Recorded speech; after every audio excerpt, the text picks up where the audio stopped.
attorney, so it was great to have, you know, a pastor, somebody to tell us about what's going on in the government, and then somebody to talk about the heart, because us lawyers need all those things according to the Lord. So, you know, hey, it's already started off as a good lunch for us, but it's even better now. Excuse me, let me back away from this. Our chamber does a great job, Sherry, Candace, and Jill, of providing you with very good presentations at these lunches, and I applaud them because this is another great panel that they put together here today, and I'm sure all of us are going to learn a lot. So I guess to start, I want to thank you all for your willingness to be here today, first of all. But before we dive in, let's just take a quick minute for each of you to introduce yourself. Tell us about your business and how long you've been doing business here in Spring Hill. Good afternoon, I'm Tom Champion. I'm with Champion Real Estate. I've been in Spring Hill almost 3 years now. I migrated from the state of California, and that's roughly it. That's great. Yeah. That's enough to pass it on to someone. Selena Garza, I'm hoping most of y'all know me. I've been doing business in Spring Hill for literally, my husband just started his 23rd year at the fire department. I've lived here since the year 2000. I started doing real estate with the infamous Sue Jeffers, which I wish it was here. But I've been in real estate almost 10 years now. Luxury Homes International, which is now Atlas Global Real Estate. And happy to be here. Thank you all so very much.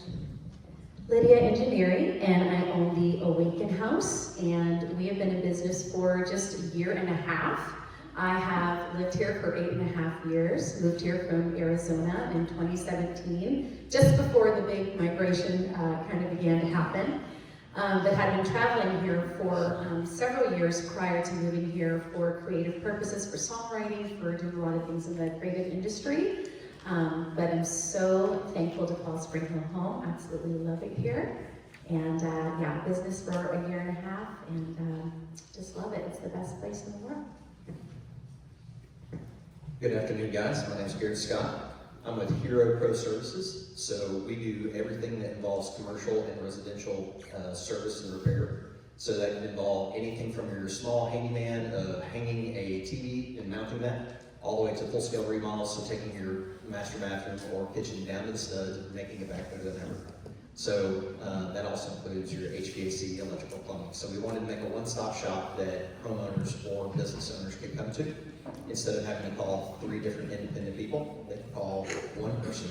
And we don't use any subcontractors or anything like that. So it's meant to be a very, especially if we're coming into your home, I mean, that's an intimate space. So we want to make sure the person that you receive that shows up to your home or your business is someone that you're familiar with. It's the same face every time. And you're able to control the communication and the quality so much more that way. So that's who we are. I've actually been doing business in Spring Hill since 2019. I started with Peter Goodwin when Groove Life was a fledgling. So I think I was employee number 38 or 40, and that included all of the production staff. So it was just kind of in its beginning phases. But when we started there, and then Peter and I saw the vision for this particular business about a year and a half ago. So that's how we got it. Very good. Thank you all for those introductions. I really appreciate it. You know, I usually like to jump around, but I think we've got pretty good right here. I like that. That's basically how I was going to ask my question. So I was like, yeah. But in any event, I'm going to start with the newest person who's here from California. That's what he said. Tom Champion. Yeah, here. You know, I'm just happy to be asking questions where somebody's not yelling objection. So, that's true. That's true. So, We'll throw in an overrule. That's right. Yeah, there you go. So, having moved from out of state and started your business here, can you provide us with one strategy or practice that's made the biggest difference in your success here in this community? Moving from California, coming all the way across the country, I would say the biggest thing that would provide the success would be building relationships. Real estate is such a relationship business and client-based business that having a sphere over here and building it from scratch was challenging. The biggest part in overcoming that challenge was really getting out there and meeting people and networking and being a part of the community. The Spring Hill, the community that is in Spring Hill and the surrounding areas are so incredible. And the people were so welcoming. One of the first things they said was "welcome home." So that told me, this was a great move. And being able to network within those groups, I think, was the key to the success of really diving into business out here. Absolutely.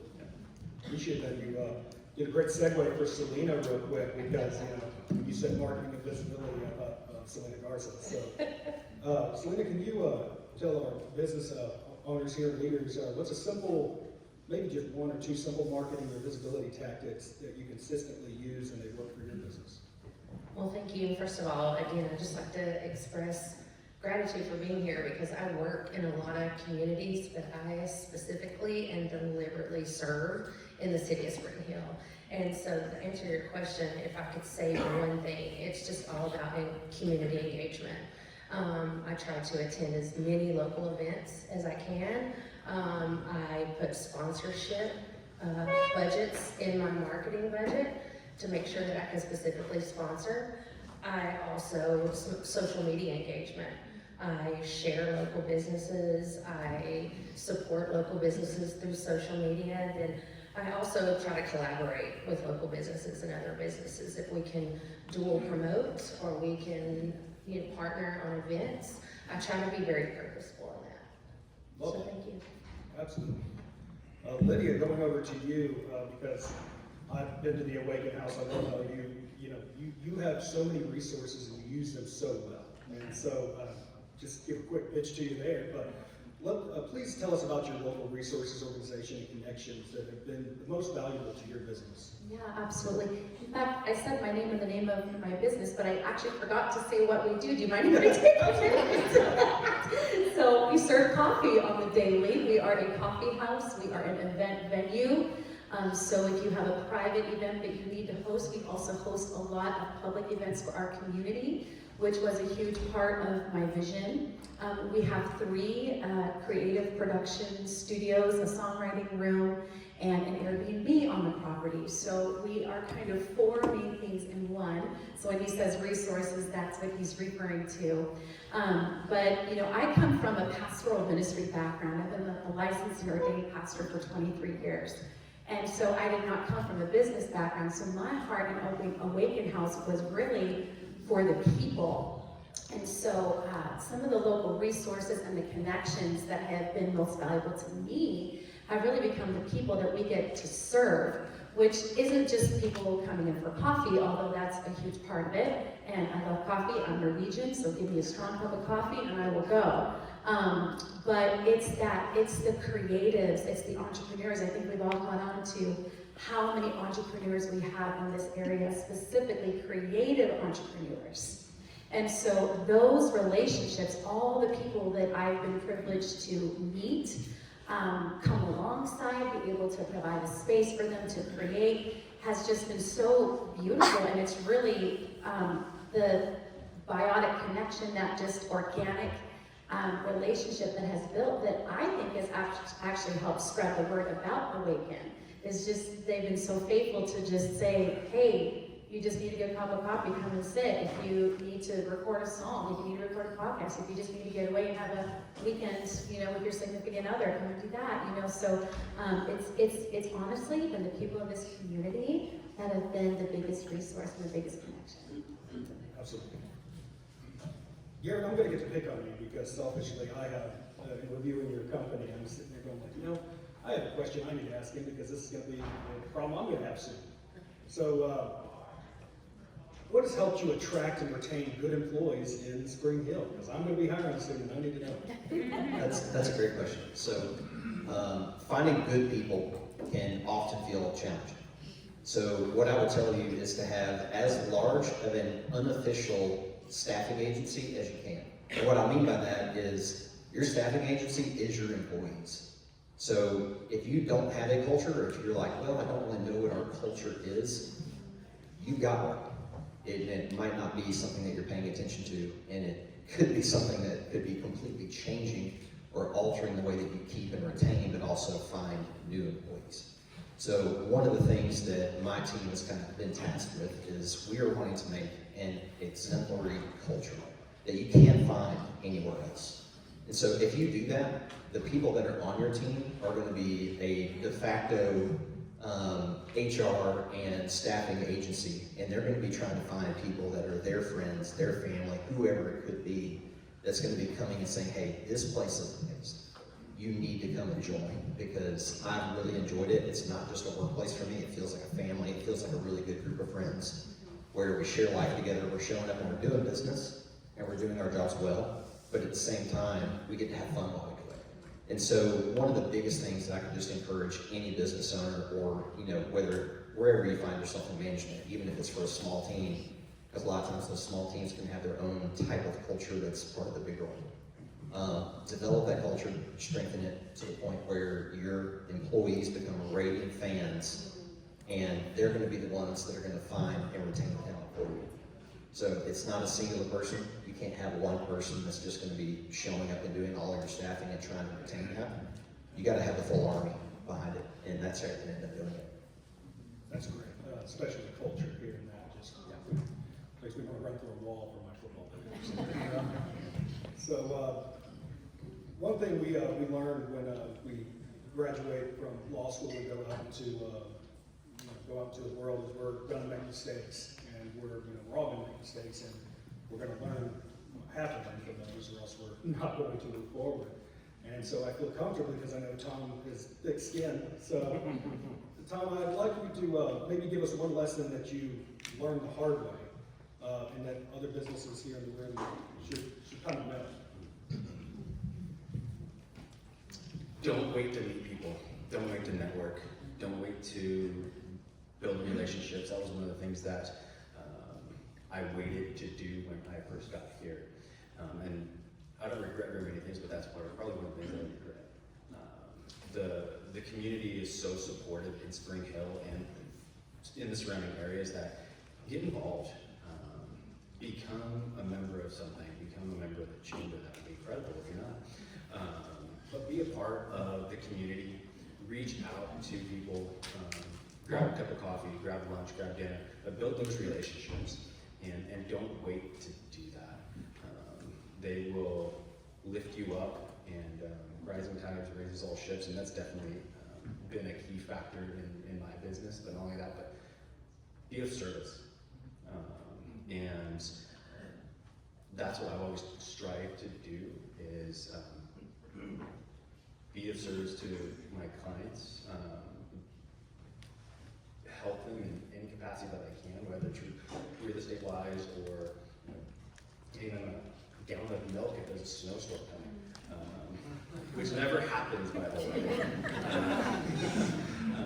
But reach out to people, build those relationships, and feed those relationships. Very good, very good. Now, Selena, sometimes you can have people that move into this community, an example, Tom Champion. So in your experience, what do Spring Hill customers respond to the most, especially when you're having to deal with the new people moving in all the time who are from a completely different community than what we're dealing with here?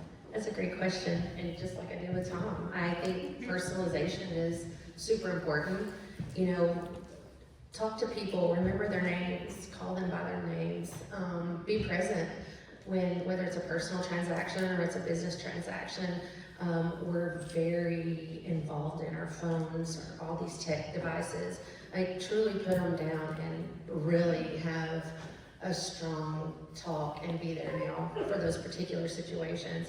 And the first question was all about community engagement, but it's all about putting yourself in the community too. So it's not about engagement, it's involvement. Like, what are you doing? Just like Tom said, be a part of something, be a part of everything. Really put yourself out there to really, to help this community, because people notice. And I love that because I notice as well. And I think lastly, it's all about quality and value. So the people of Spring Hill especially that I've noticed is, you know, they're more about quality, not quantity. So if I have time to feed into one client versus 5, I'm gonna pick that one and get to the 4 when I can. Because I just want to make sure that those interactions are super value and I'm adding value to whatever transaction I'm involved in, regardless if it's personal or professional. That's very good. All right, Lydia, I have a question for you. I was pretty excited about this one too. You know, because one thing I do when I work with any of these businesses and chambers, I'm looking for partnerships. I'm working ways to collaborate with them. Can you share maybe 1 or 2 partnership or collaborations that positively impacted your operations or visibility at the Awaken House?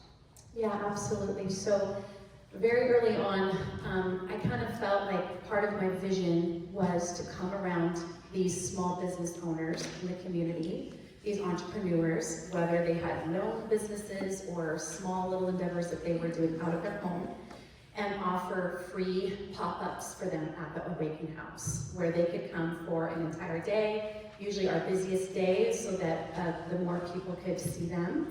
And they could have a free pop-up and sell their products and talk about their business and maybe make some money and actually raise awareness. And so this is something that I started pretty much the moment that I opened up my doors.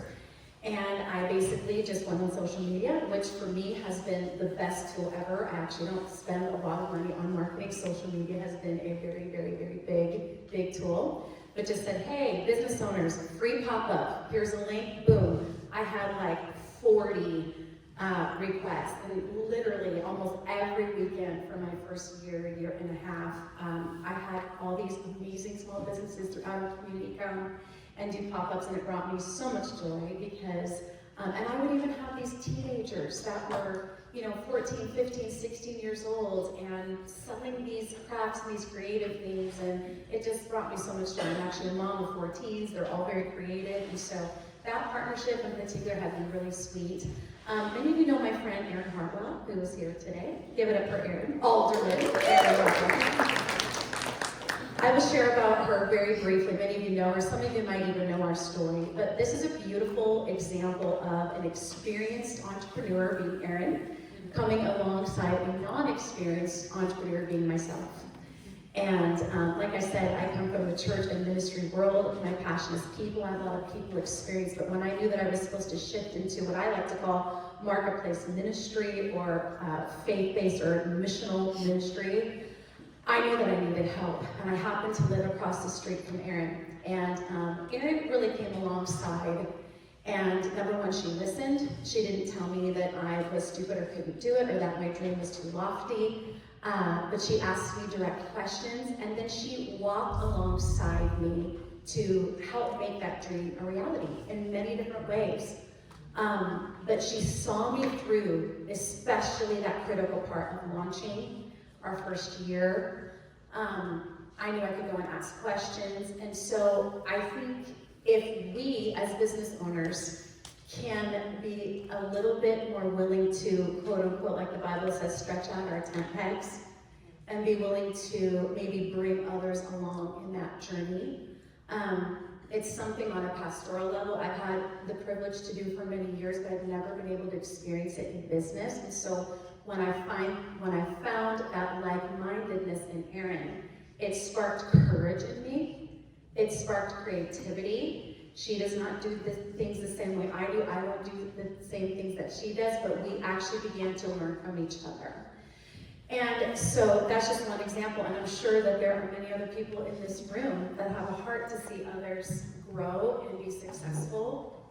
And so let this just be an encouragement that if you can't stop thinking about a certain person or business or something that you see that just really strikes you and goes, that's awesome. Even just sending an email or popping in and going, just so you know, I notice what you're doing and I think it's great. And if you ever need help, if you ever need advice, or if I could share anything, you know, your story really matters and your experience really matters. So just be bold in extending your tent pegs and being a mentor. I think that's very valuable in business. Love that.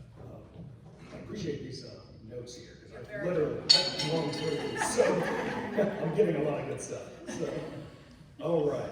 Now, back to you, Garrett, and it's, we talked about, employees first, but I wanted to kind of have a follow-up question on that for you. It's, your internal process or operational changes. So if you could give me maybe an example of one internal process or operational change that made a noticeable difference in your business and maybe could help these other businesses, I'd love to hear it.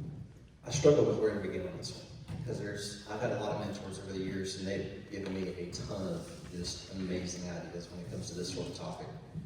But if I had to pick one, it would be to be quiet, listen, and then do the hard thing. And what I mean by that is a lot of times we get so focused, especially if you're in an organization where you're responsible for so many things, of saying, hey, here's the directive, here's where we're going, and then we're going to hard press towards that. One of the things that I implemented with my teams back probably close to 10 years ago now is we're going to do, at a minimum, a quarterly meeting, but sometimes it's going to be monthly depending on the type of group. But I'm going to pull someone from every single aspect of the business, and it's not going to be the same person each quarter or the same person each month. I'm going to make it to where each person is going to get a chance. And what I'm going to request from them is I want you to bring 2 things that are pain points or things that we could be doing better or actionable items, and then give me a solution to those problems. So this isn't meant to just be a complaining kind of thing, or like show me up and tell me your problems kind of thing. Like, how can I actively try to solve whatever this problem is? Because we all deal with our own set of problems, and a lot of times you may not be aware of something or some of the things that your team may be dealing with. And so, taking that time, get a roundtable going, because it's going to be encouraging for the others to hear, hey, I may be having that same problem, and here's how I was going to approach it. I see that you're approaching it this other way. What way is going to be making a difference? I tell my team that I have a strong opinion, but I hold it loosely. And so, feel free to come to me with solutions on, hey, we could be doing this better, and here's why. So, implementing those roundtables and meeting with different people within your organization, whether it's a small team or a large team, and saying, what can we be changing, and what needs to be true in the next month, the next quarter, the next year, whatever. And taking that time to actually listen, be intentional, and then do the hard thing, which is usually the follow-through. They're going to come with recommendations that may not make sense at first, and you're going to have to really dive in, pressure test some of those ideas. But I can tell you that some of the best ideas have come out of those roundtables that have helped with not only process improvement, customer satisfaction, customer communication. All of it has come into play, and a lot of it stems back from how the teams have really come together to say, hey, we recognize there's a need here. Here's how we're going to solve it, and let's get after it. And so just giving them the autonomy to do so. So I would encourage any business organization to have a productive, either monthly or quarterly roundtable with a different set each time to be able to explore some of those opportunities for growth or improvement. Thank you. You're right. The hard thing for me sometimes is those roundtables. Like, it's so laser focused on what I have to get done that I don't stop and have those. So I definitely circled that probably about 4 or about 5 times. So that's good. At the end of last year, we had a lunch, and there was a great speaker. And since that time, he gave us a little advice. And since that time, every time somebody says thank you, I say, I really appreciate you saying that. I worked very hard on it.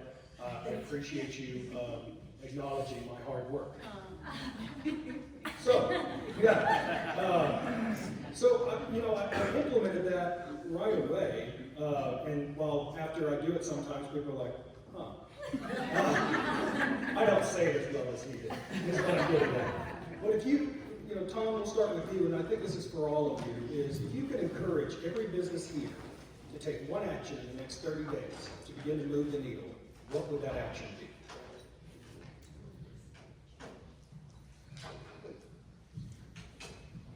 Look at your business.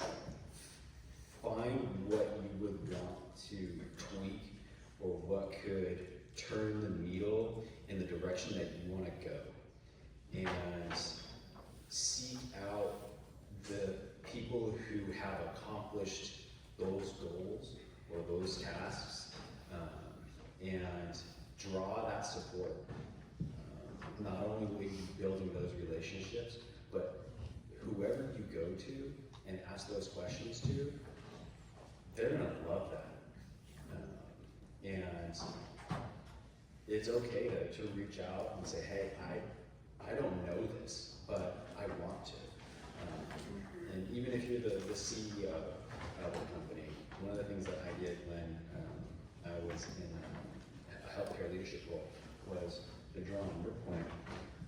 When we had roundtables or when we had meetings, I would like to hear from the junior members of the group first, because if I spoke or if one of the other administrators spoke first, I did not want to prejudice what their ideas were.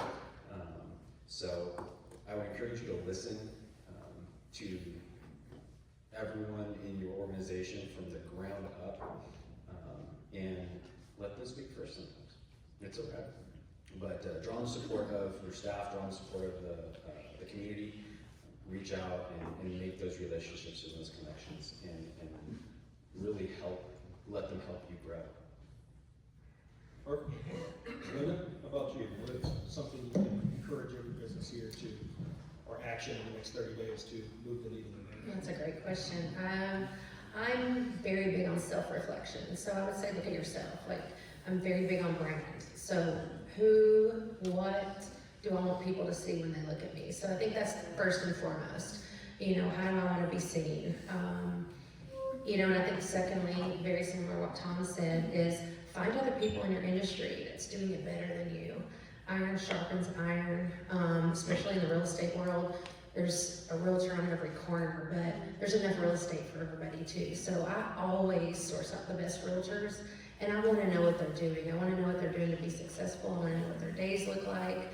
I want to know what we're doing a sales building series right now in my office, and we talked about, like, I'm my marketing team, I'm my operations team, I am everything. And when one of those particular categories is not performing, like, what am I doing to improve that particular team every time? So you have to be humble. Like, I try to get with a client at the end of every transaction. I'll be like, is there anything I could have done better? And I think people are scared to ask that because they're scared of what they're going to get told. But it's the only way you continue to get better. Source out that criticism, good and bad. If it's all bad, so you might need a little more help. But just make sure you're asking people that are in your industry. You know, ask them about you, and again, just surround yourself with the people that are better than you. And I think that's huge. Just whether it be the same industry or another successful business. Lydia? Right. I think it's really important that we all remember our why. Why am I doing what I'm doing? What drove me to this initially in the first place? What is my passion? Am I doing my passion? I think a lot of times in the grind of life, even if you are doing something that you love, it can turn into something you don't love when we forget the purpose behind it. And so remembering your why, I think, is just huge. You know, this is one of the reasons in parenting why we explain the why. We explain the why, so there's a greater understanding to what we are doing and why we're doing it and who we're trying to reach. I have a mentor in my life, and every time he sees me, he doesn't ask me, how is the Awaken House doing? How's the business going? Are you growing? What's going on with the business? He never ever asks me that. He asks me, are you still having fun? And it catches me off guard every time. Because we all know, of course, there's days that just suck and it's not fun, right? And we don't want to do the work and we don't want to show up and we don't want to make the call or ask hard questions, you know? But I think we lose our joy when we forget our why. I mean, it's a simple answer. It's not very businessy. It's more an internal reflection. But I think the why is so huge to number one, keeping that needle even in the right direction, let alone keeping that needle moving.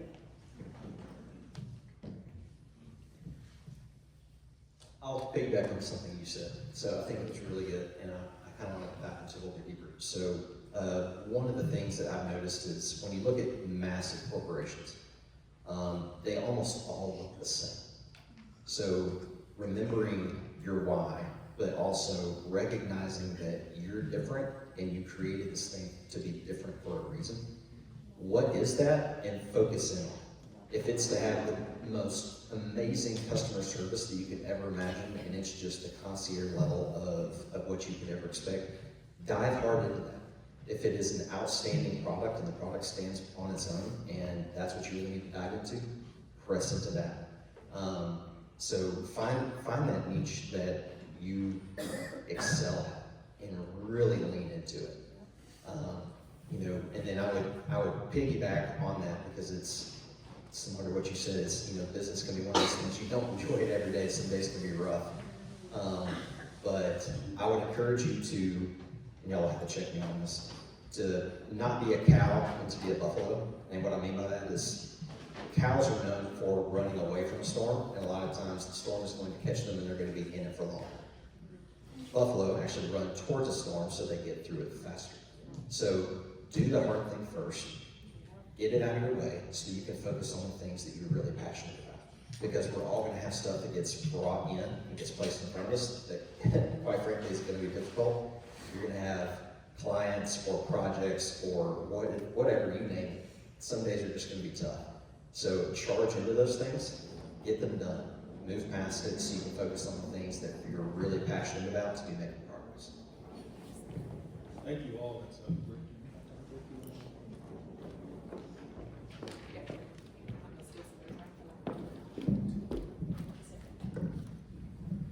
So we do have a little bit of time for Q&A if anybody has a question they want to ask any of our panelists.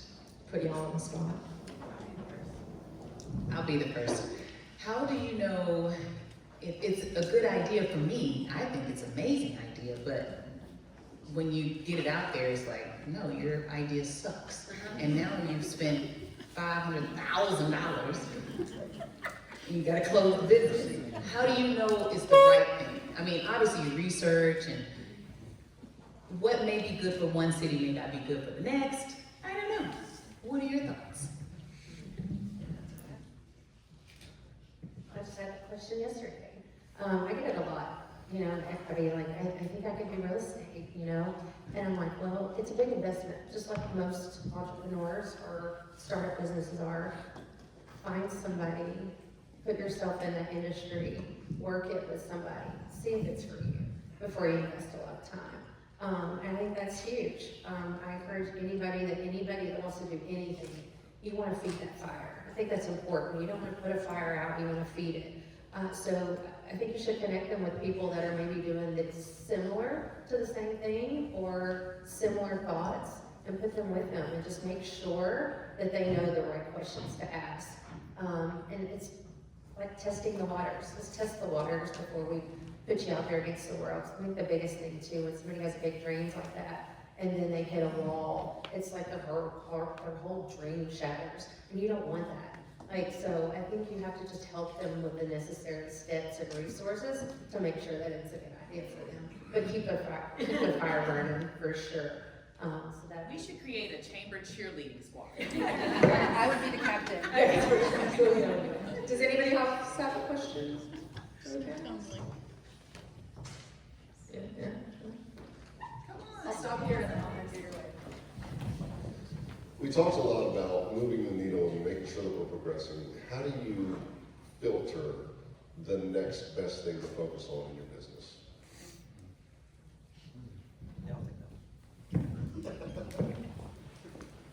So I look at it like when I kind of go to the priorities, because essentially that's kind of what you're talking about, right? How do you determine the number one priority? I go back to what is going to provide the most value. So if I'm looking through all of the things that have to be done, I'm going to focus on the one thing that's going to provide the most value. A lot of people call it the low-hanging fruit. I don't really think of it that way because it may be at the very top of the tree and hard to get to. But if it's going to provide the most value, that's what I'm going to pour all of my energy into doing. I'm not a great multitasker. Most of you can ask my wife and she will completely agree. I am great at being laser focused on one thing. So understanding your strengths and weaknesses is going to be part of that. But when it comes to identifying that one priority, focus on the one thing that's going to be either bringing you or your customers the most value and be great at it. So that's what I'm always trying to focus on, is that next thing that's going to be focusing on the value add that's going to bring the most.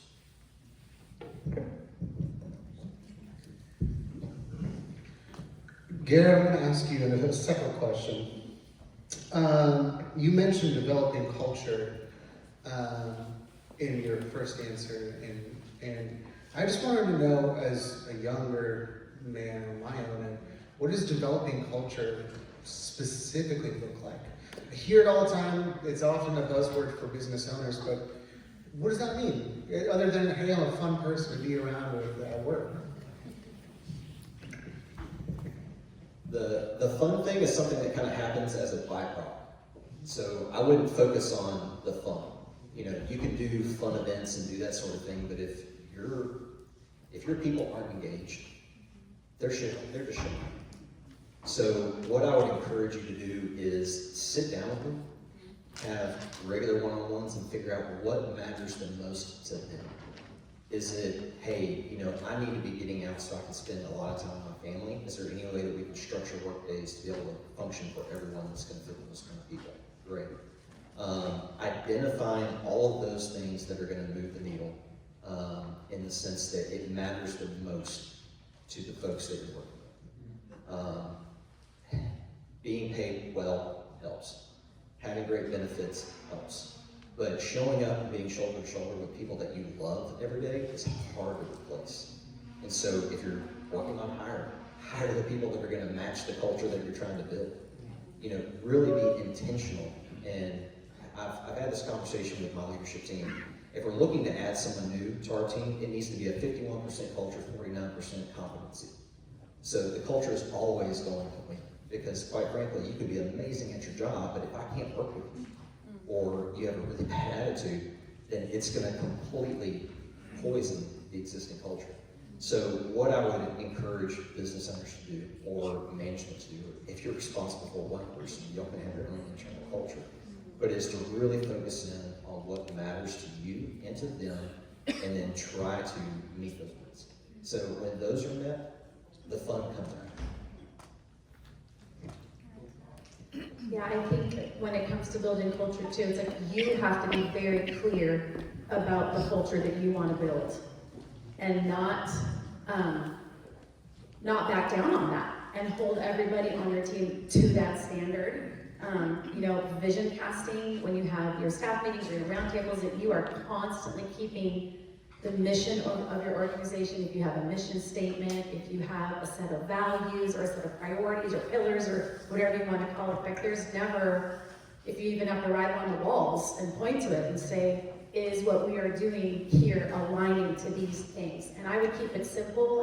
I mean, you can have 20 main things if you want, but I think keeping it as simple and precise and as easy to remember. And then of course we have to model that, right? We have to model that. We have to live that out for our team. But every time I gather my staff together, you know, we talk about our pillars are hospitality, our pillars are community, our pillars are creativity, and our pillars are integrity.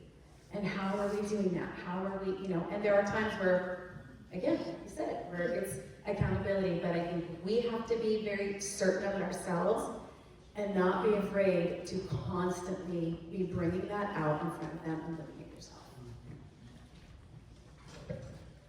So I have a question. This is something that me and my friends talk about all the time. So I've had a business here in Spring Hill for 10 years, and every day that I'm out, I meet someone who has never heard of me, who has never heard of my business. And as I talk to my friends, they'll say, me too. You know, so what is the best way? What are some of the things that you think that we can get people in our community to know about our small businesses?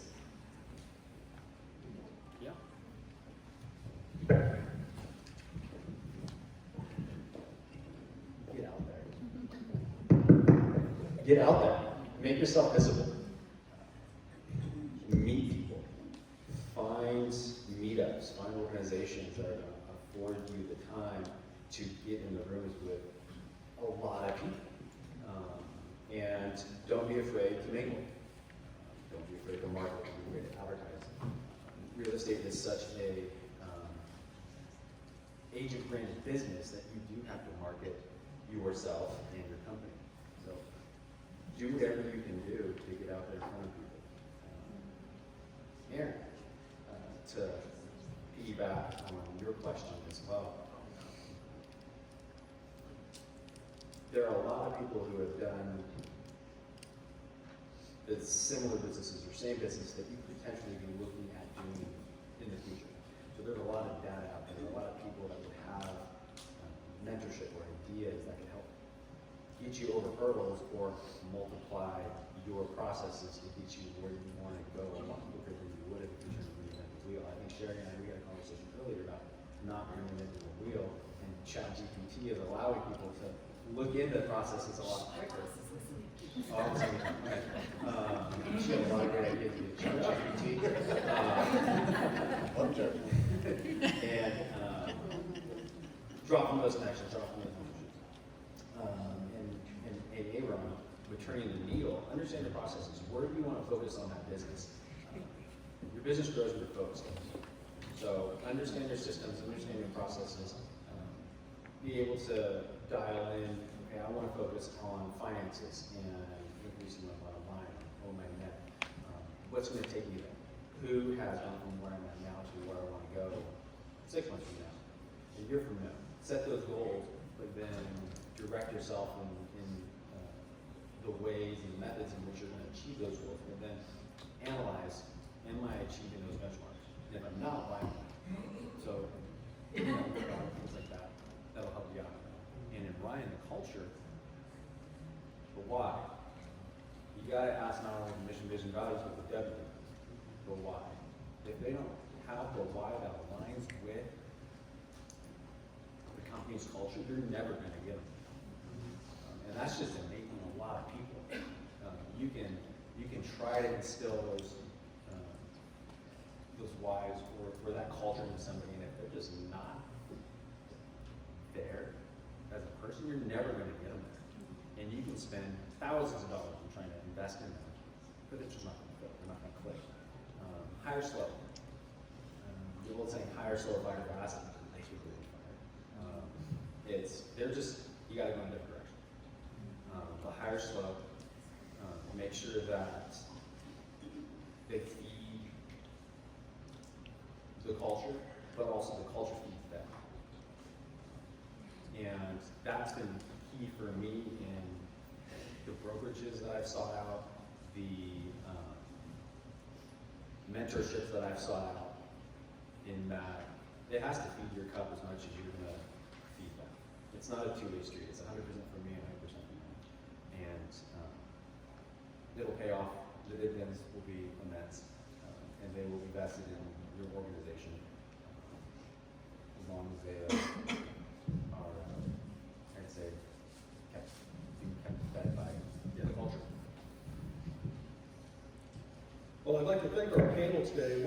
Why I'm so excited about this panel is not only are they very determined business owners, but these are probably, if you ask me, very selfless individuals that are in this room. And if you didn't get a question in, I know that they would take your question if you just asked them, whether it be in this room after we dismiss, or if you wanted to reach out to them. And that's, more people like this panel are what we're trying to build in this community. People you can seek out, collaborate with, partner with. So I just appreciate all of you being here, sharing your insights. This was a very good lesson for me and I think for everybody else. Now, we have the winners as our featured members this week. Yeah, just do it. I'm just waiting for a bunch of them.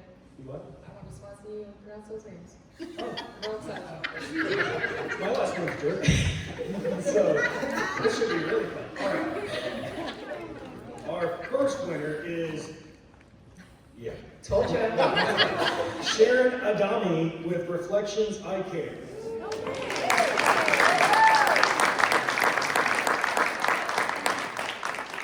And our second winner is Brent Anschultz with Rivera Gym.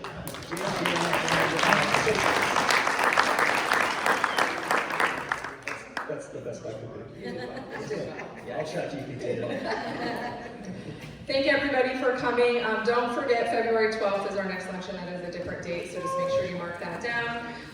Excited to have all of you here, excited to see what 2026 brings. Be safe next week, as much as you can. I don't know, like get your milk or something. I don't know. This is wild to me. I come from snow country, so this is